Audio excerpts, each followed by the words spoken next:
Hello friends and students, S के classes में आपका स्वागत है। आज हम पॉलिटी का क्लास लेके आए हैं और पॉलिटी में एक अहम चैप्टर है संसद। संसद है ना, संसद है ना। संसद बहुत चर्चे में रहता है क्योंकि हम लोग को जो अभी भारत का राजनीति को देखा जाए तो संसद अभी बहुत ही मतलब कि चर्चे में है ना। उसके संसद संसद से जो सदस्य चुना जाता है उसको सांसद बोला जाता है, एमपी, मेंबर ऑफ पार्लियामेंट। संसद को इंग्लिश में क्या बोलते हैं? पार्लियामेंट, पार्लियामेंट है ना, पार्लियामेंट है ना। इसका सदस्य जो चुना जाता है, संसद का जो सदस्य रहता है उसको सांसद बोलते हैं। सांसद है ना, मेंबर ऑफ पार्लियामेंट है ना, मेंबर ऑफ पार्लियामेंट हो गया है ना, सांसद सांसद हो गया, एमपी भी बोलते हैं उसको, मेंबर ऑफ पार्लियामेंट है ना। मतलब इसका सदस्य जो चुना गया उसको क्या बोलते हैं? सांसद, एमपी है ना। चाहे राज्यसभा का सदस्य चुना गया हो चाहे लोकसभा का सदस्य चुना गया। तब स्टार्ट करते हैं। जैसे संसद संसद आर्टिकल अनुच्छेद 79 में उल्लेख है। अनुच्छेद 79 79 में उल्लेख है। आर्टिकल 79 में संसद का उल्लेख है ना। ये संसद भवन जो बना था सबसे पहले कब बना था? ये sir Edwin Lutyens and sir Herbert Baker है ना, sir Herbert Baker, sir Edwin Lutyens, sir Herbert Baker ने 1921 में इसकी नींव डाली थी संसद भवन का। पुराना संसद जो पहला बना था 1921 का संसद था। अभी नया संसद बन के वो तैयार हो गया उससे, जैसे 2024 में उसका उद्घाटन भी हुआ। सभी लोग उसी में अभी जाकर बैठते हैं है ना। कार्यवाही जितना भी होता है अभी नया संसद में। पहले था क्या था? पहले पुराना था तो sir Edwin Lutyens and sir Herbert Baker ने 1921 में इसका नींव डाला था संसद भवन का। तो अब सोचते हैं कि संसद होता क्या है ना। संसद क्या है? देखिए संसद में देखिए तीन अंग होते हैं। पहला क्या होता है? राष्ट्रपति है ना। राष्ट्रपति संसद का अंग है। फिर लोकसभा भी है, लोकसभा, फिर राज्यसभा है ना। संसद कितना मिल करके बनते हैं? जैसे राष्ट्रपति होता है इसमें, उसके में लोकसभा होता है और राज्यसभा, तीनों मिल करके एक सांसद बनता है, संसद है ना, संसद है ना। संसद भवन में तीनों का बहुत बड़ा योगदान रहता है ना। अब जैसे देखते हैं राष्ट्रपति हो गया। लोकसभा का उल्लेख कौन सा आर्टिकल में है? लोकसभा का उल्लेख आर्टिकल 81 में है, 81 में। और राज्यसभा का उल्लेख आर्टिकल 80 में है। राज्यसभा का उल्लेख आर्टिकल 80 में है, लोकसभा का उल्लेख 81 में। और संसद का उल्लेख 79 में है ना। 79 में 79, 80, 81 है ना, राज्यसभा। तो हम लोग देखते हैं कि देखिए सबका क्या काम होता है? राष्ट्रपति, लोकसभा, राज्यसभा। जैसे कोई विधेयक कानून जब लाते हैं तो है ना, लोकसभा में पेश करते हैं, उसके बाद राज्यसभा में पेश, उसके बाद राष्ट्रपति उसमें अंतिम मोहर लगाते हैं, अंतिम सिग्नेचर करके उसको विधेयक को कानून बना दिया जाता है ना, और उसको पूरे देश में लागू किया जाता है। इसलिए तीनों का बहुत महत्व रहता है ना हमारे संसद में है ना। तब पहले देखते हैं लोकसभा आर्टिकल 81 में है, राज्यसभा आर्टिकल अनुच्छेद 80 में है, संविधान के अनुच्छेद 80 में है। देखिए लोकसभा को निम्न सदन कहते हैं। क्या कहते हैं? निम्न सदन, लोअर सदन है ना। और राज्यसभा का उच्च सदन कहते हैं, उच्च सदन है ना। उच्चतम सदन है ये राज्यसभा में है ना। निम्न सदन लोकसभा, उच्च सदन राज्यसभा है ना। इसका गठन कब हुआ? 17 अप्रैल 1952 में। लोकसभा का गठन कब हुआ था? 17 अप्रैल 1952 में, 17 अप्रैल 1952। राज्यसभा का हुआ था 3 अप्रैल 1952 में, 3 अप्रैल 1952 में, 17 अप्रैल और 3 अप्रैल 1952 में। अब लोकसभा का सीट कितना होता है? लोकसभा का 550, अधिकतम 550 सीट होते हैं, अधिकतम 550। लेकिन वर्तमान में 545 का ही अभी चुनाव हो रहा है। वर्तमान में 545 सीट का ही चुनाव होता है ना, 545। अभी राज्यसभा में 250 सीट है ना, 250 सीट है ना अधिकतम। तो उसमें लेकिन वर्तमान में भी 245 सीट का ही चुनाव होता है ना, 245 सीट का होता है। लेकिन उसमें देखा जाए 245 है तो उसमें 12 जो है ना, 12 सदस्य को राष्ट्रपति चुनता है। 12 सदस्य को कौन चुनता है? राष्ट्रपति चुनता है। इसमें से 245 में 12 हटा दीजिए है ना, 245 में 12 हटा दीजिए और जितना बचा वो मतलब कि आपका राज्यसभा का सदस्य वो आपका अप्रत्यक्ष निर्वाचन होकर आती है। और लेकिन जो 12 सदस्य होते हैं, जैसे कि 245 माइनस 12, 5 में से 2 गया, कितना बचा? 3, 4 में से गया 3 है ना, 2, यानी 233 सदस्य जो होता है निर्वाचन के द्वारा। और 12 सदस्य जो होता है वो आपका 12 सदस्य जो होता है आपका वो राष्ट्रपति चुनता है। तो राष्ट्रपति किसको चुन लेगा? ऐसे ही आम आदमी को नहीं चुनता। वो कला हो गया, साहित्य हो गया, विज्ञान के क्षेत्र में वो उपलब्धि प्राप्त किया हुआ, जैसे कि सचिन तेंदुलकर खेल के रूप में उपलब्धि प्राप्त किया। फिर उसके बाद आपका रेखा हुआ है ना। इसी तरह उसे मतलब कि उसे व्यक्ति को चुनते हैं जो साहित्य कला हो, खेल हो में अच्छा उसका मतलब कि इंटेलेक्चुअल नहीं, मतलब क्या बोलते हैं उसको, उच्चतम मतलब इंटेलेक्चुअल पर्सन होता है, उसको ही चुनते हो 12% को राष्ट्रपति। राज्यसभा के लिए, लोकसभा के लिए नहीं। लोकसभा के लिए 2 एंग्लो इंडियन का प्रावधान था वो, लेकिन वो खत्म हो गया है ना। 2 एंग्लो इंडियन का प्रावधान था वो खत्म हो गया। 2 एंग्लो इंडियन को राष्ट्रपति चुनता था पहले, लेकिन अभी 2019 से खत्म हो गया, 2019-20 से खत्म हो चुका है। क्योंकि एंग्लो इंडियन का मतलब होता था कि पहले जो देश गुलाम था तो हमारा जो शादी मतलब कि अंग्रेज के द्वारा जो भी देश पर शासन किया उनके द्वारा जो शादी होते थे, उनके बाल बच्चा जो थे है ना यहीं पर निवासी हो गए है ना। फिर वो लोग चले गए, वो इंग्लैंड जितना भी हम लोग गुलाम के वो अंग्रेज चले गए है ना, तो उनके बाल बच्चा यहाँ रह गए। तो उसके प्रतिनिधित्व के लिए 2 एंग्लो इंडियन को चुनाव होता था। लेकिन अभी वो खत्म हो गया क्योंकि 1947 के बाद अभी कोई अंग्रेज है ना उनका बाल वो नहीं है ना, इसीलिए उसके लिए खत्म कर दिया गया है ना 2 एंग्लो इंडियन को। पहले चुनाव होता था, अब नहीं होता है, अभी डायरेक्ट 545 का चुनाव होता है। राष्ट्रपति इसमें चुनती नहीं है ना, इसमें 12 सदस्य को राष्ट्रपति चुनते हैं, मनोनयन करती है ना, मनोनयन करती है ना 12 सदस्य। अब देखते हैं कि लोकसभा अस्थायी सदन है, अस्थायी सदन है ना। अस्थायी सदन का मतलब हो क्या, कभी भी विघटन थी, जिसका जैसे बहुमत रहता है ना, लोकसभा क्या जिसका बहुमत रहता है उसका सरकार रहता है। कभी जैसे मान लिया जाए अभी बीजेपी का मतलब कि एनडीए का बहुमत है, उसमें मान लिया जाए कि आपका नीतीश का भी पार्टी है, उसके बाद आपका आंध्र प्रदेश का नायडू का भी पार्टी, बहुत सारा मिल करके मतलब कि वो बहुत सारा मिल करके वो मतलब कि सरकार चला रहा है ना। तो अगर बाई चांस वो लोग हट जाए तो सरकार गिर जाएगा, क्योंकि कभी भी पूरा सदन में मतलब कि लोकसभा में कम से कम 545/2 सदस्य का मतलब 545/2 + 1 इतना होना चाहिए, मतलब बहुमत के लिए है ना, इतना होना चाहिए बहुमत। अगर बहुमत नहीं रहेगा तो सरकार गिर जाएगा, तो कभी भी वो मतलब कि विघटन हो जाएगा, फिर से उसको चुनाव कराना पड़ जाएगा। इसलिए उसको अस्थायी सदन कहा गया। क्या कहा गया? अस्थायी। लोकसभा को अस्थायी और राज्यसभा को अस्थायी सदन। अस्थायी सदन करने कभी ये विघटन नहीं होता, विघटन मतलब ये खत्म नहीं होता है, ये अस्थायी सदन है, मतलब परमानेंट है ना, परमानेंट है कौन? राज्यसभा है ना। अस्थायी सदन कभी विघटन नहीं होता है। अब देखते हैं लोकसभा सदस्य का कार्यकाल कितना होता है? 5 वर्ष सदस्य का कार्यकाल। हाँ, इसका सदस्य का राज्यसभा का सदस्य का कार्यकाल 6 वर्ष होता है, 6 वर्ष होता है ना, याद रखिएगा। इसका न्यूनतम आयु लोकसभा सदस्य बनने के लिए न्यूनतम आयु कितना चाहिए? 25 वर्ष, 25 वर्ष चाहिए। अगर आपके पास न्यूनतम आयु 25 वर्ष है तो आप लोकसभा का सदस्य के लिए खड़ा हो जाएंगे है ना, चुनाव लड़ेंगे है ना, जीतेंगे तो लोकसभा सदस्य बन जाएंगे। तो न्यूनतम आयु 25 वर्ष होना चाहिए, याद रखें, न्यूनतम जहाँ से स्टार्ट होता है। और इसका राज्यसभा का न्यूनतम आयु 30 वर्ष होना चाहिए, 30 वर्ष, राज्यसभा का 30 वर्ष, लोकसभा का 25 वर्ष।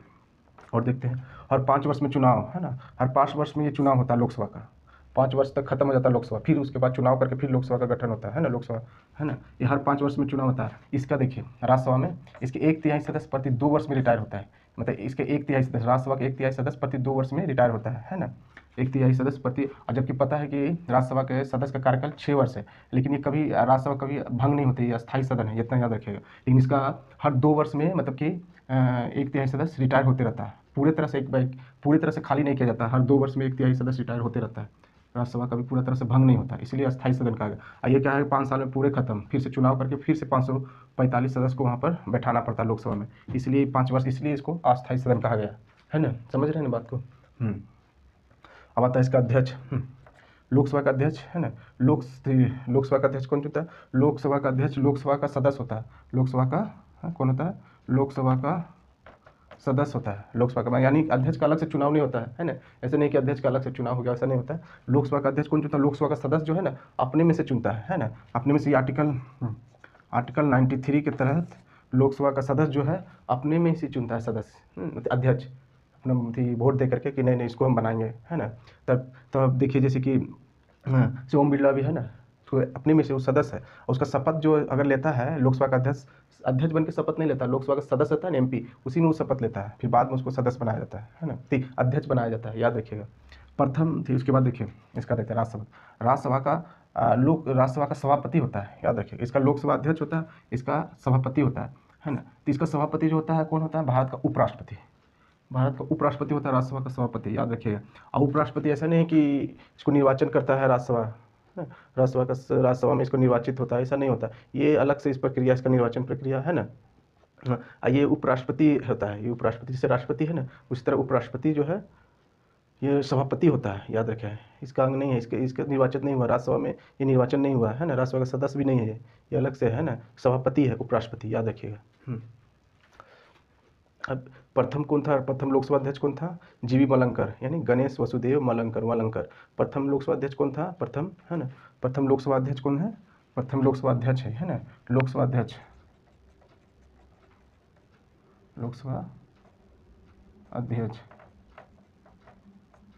प्रथम लोकसभा अध्यक्ष गणेश वसुदेव मलंकर।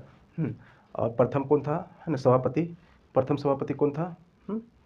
प्रथम सभापति डॉक्टर एस राधाकृष्णन। जो उपराष्ट्रपति प्रथम होगा वही ना होगा राज्यसभा का सभापति। तो कौन था? Doctor S Radhakrishnan. इसी का जन्मदिन पर ना हम लोग टीचर डे मनाते हैं, शिक्षक दिवस, इसी का जन्मदिन दिन पर ही मनाते हैं हम लोग, डॉक्टर एस राधाकृष्णन के जन्मदिन है ना। अब बताइए तो वर्तमान में कौन है लोकसभा अध्यक्ष? वर्तमान में है श्री ओम बिरला। कौन है? कितवें नंबर का? 18वें। अभी 18वें लोकसभा का चुनाव है, याद रखिएगा 18वीं, है ना। और वर्तमान में कौन है ये? राज्यसभा का सभापति कौन है? श्री जगदीप धनखड़, क्योंकि यही ना अभी उपराष्ट्रपति है। उपराष्ट्रपति कौन है वर्तमान में भारत का? श्री जगदीप धनखड़। और राष्ट्रपति कौन है बताइए? श्रीमती द्रौपदी मुर्मू। इतना तो याद रखना होगा। वर्तमान में अध्यक्ष कौन है? लोकसभा अध्यक्ष श्री ओम बिरला, 18वीं है। वर्तमान में श्री जगदीप धनखड़ है, याद रखिए, राज्यसभा का सभापति है। इतना याद रखिएगा। ये अब देखते हैं, है ना, 84वां मतलब 84 संविधान संशोधन 2001 मतलब 2001 मतलब 84वां संविधान संशोधन 2001 के तहत लोकसभा तथा विधानसभा का सीट की संख्या यथावत 2026 तक बना रहेगी। जैसे कि जो लोकसभा का सीट है अभी जो है ना, और राज्यसभा का जो सीट है, ये 84 संविधान संशोधन 2001 के तहत अभी 2026 तक उतनी ही सीट बना रहेगी, है ना, लोकसभा का राज्यसभा का जितना भी सीट है ना। अभी भी और भी बढ़ सकती है, क्योंकि जनगणना भी होना बाकी है। 2031 में अगर जनगणना होगा तो उनके अनुसार, मतलब कि जैसे हर 10 लाख पर एक सांसद चुना जाता है ना, एमपी चुना जाता है, तो जनगणना के अनुसार अगर बढ़ेगी तो एमपी का जो है ना सीट और भी बढ़ सकती है ना। तो फैसला अभी 2026 तक ही रहेगा, अभी है। लेकिन अगर जनगणना 2031 में हो जाएगा तो उसमें भी अब बढ़ा सकता है ना।